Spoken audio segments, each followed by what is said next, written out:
The gall, the audacity of some people. Tower of God, episode 13. Let's talk about it.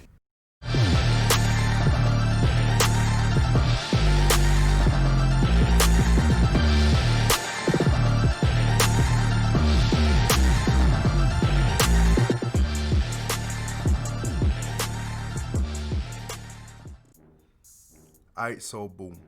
Tower of God, episode 13. It all comes down to one word, and that one word is jealousy. And the jealousy is clearly on the part of Rachel.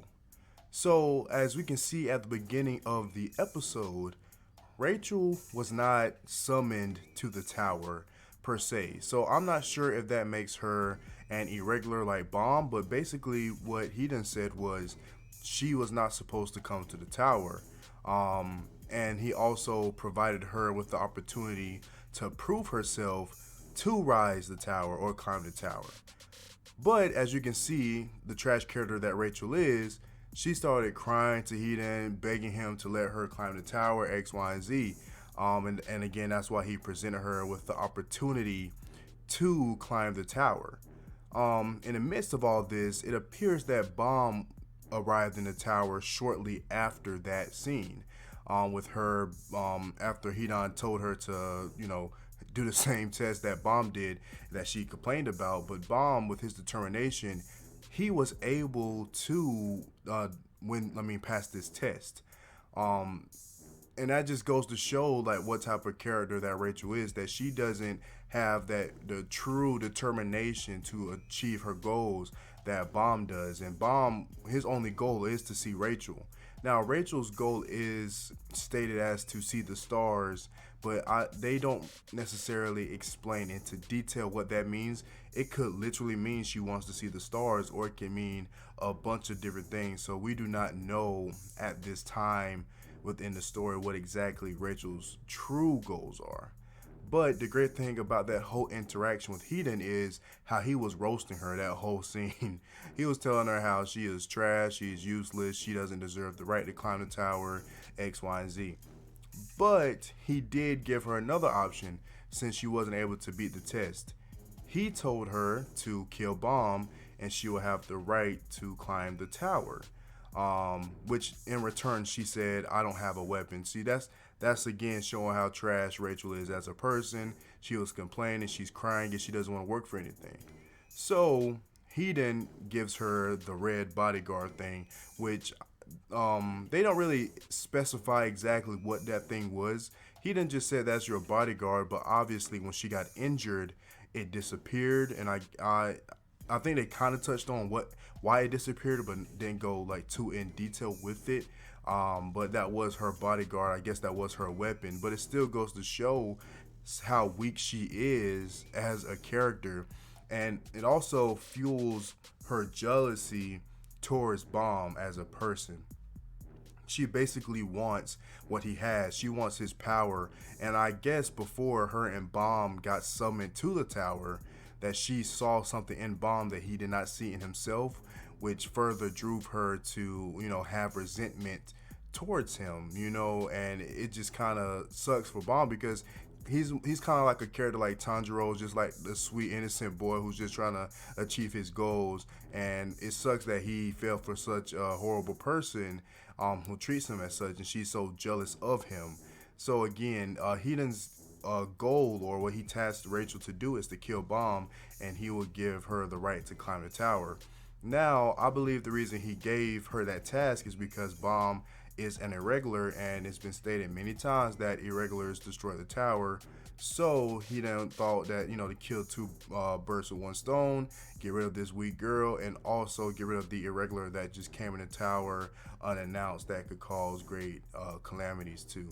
So that was pretty much the first part of the episode, going into why Rachel did what she did, why she pushed him off the little orb that they were on, was because she was tasked to kill him, and she felt zero remorse. She laughed and she felt relieved that she got rid of Bam so she can, climb the tower. She's such a horrible person. She's really a horrible person, but that's what she wanted to do. Though with her skill set and her skill level, um, how is she actually going to climb this tower if she was so weak that she couldn't handle Hedon putting a little bit of pressure on her? You know what I'm saying? So it's we have to see exactly how strong Rachel is um, in the next arc or so going forward. Also, the administrators, they obviously say they can't find Bomb's body.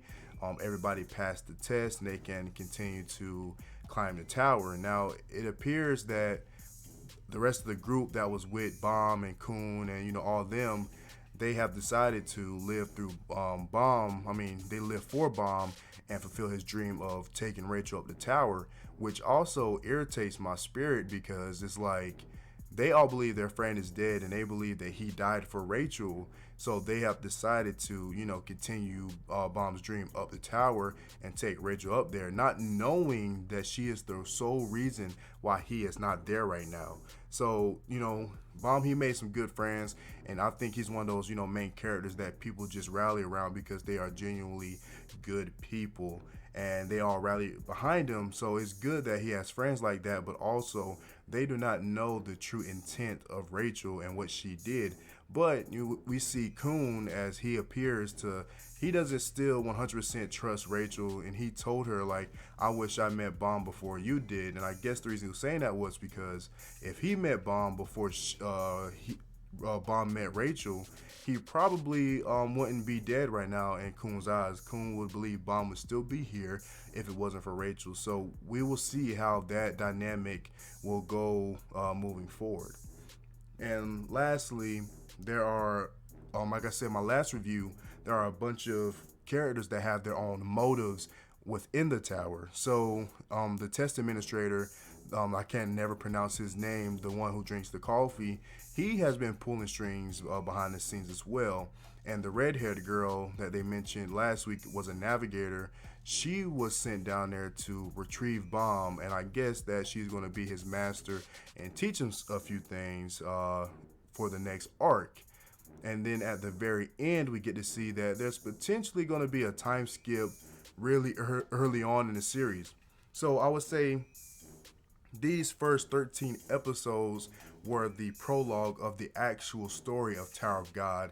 And the next season, if we get a next season, which we should, will be the true story of Tower of God and following Bam as he climbs the tower and hopefully he achieves his dream, which now I'm pretty sure his dream is different because he didn't really get to address that Rachel was the one that pushed him off.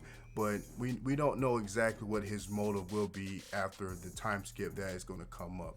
So yeah, episode 13 of Tower of God was a good episode. It was a lot of recap, but we got to see a little bit more into what Rachel's true motives were and to show that she is actually a despicable person and she did my man's wrong. So yeah, episode 13 was a good episode. But if you enjoyed this video, please leave a like, also comment down below, and hit that subscribe button. I really appreciate it. But there's nothing left to say, guys. Have a good day.